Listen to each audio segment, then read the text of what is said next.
Pemirsa, kita awali News pagi hari ini dari informasi seputar cuaca buruk. Hujan deras disertai angin kencang melanda wilayah Simpang Sentul, Kabupaten Bogor. Kencangnya tiupan angin memporak-porandakan pepohonan dan sejumlah kendaraan yang terparkir.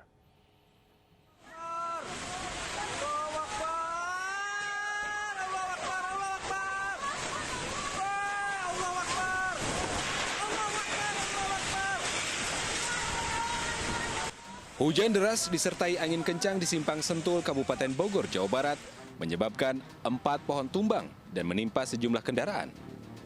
Bahkan gerobak pedagang kaki lima pun ikut tersapu kencangnya angin. Oh, itu angin puting beliung itu nih, tukang mie ini terbang ke bawah angin ya. Kursi-kursi pada lari ke jalan. Terus pohon-pohon baru terbang, pohon landing, pohon ini nih ketapang. Gitu. Ada berapa menit nanti angin kenceng dari arah selatan apa? Sementara itu, para petugas damkar Kota Bogor berusaha menyelamatkan kendaraan yang tertimpa pohon tumbang di Jalan Abdullah bin Nuh Yasmin, Tanah Sereal, Bogor, Jawa Barat. Hujan lebat disertai angin kencang juga mengakibatkan pohon-pohon di sejumlah lokasi bertumbangan. Di antaranya di Jalan Ahmad Yani, Bubulak, dan di perumahan Villa Bogor Indah. Akibat pohon tumbang, sempat terjadi kemacetan panjang arus lalu lintas dari dan menuju Jalan Abdullah bin Nuh.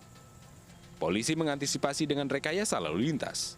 Sementara korban untuk meninggal dunia tidak ada, cuman 2 kendaraan roda 2 dan 1 kendaraan roda 4 di Jalan Ahmad Yani terkena patahan ataupun tumbangan dari pohon tersebut. Dari Bogor, Jawa Barat, Cahyat Supriyatna, Furkon Munawar, iNews melaporkan.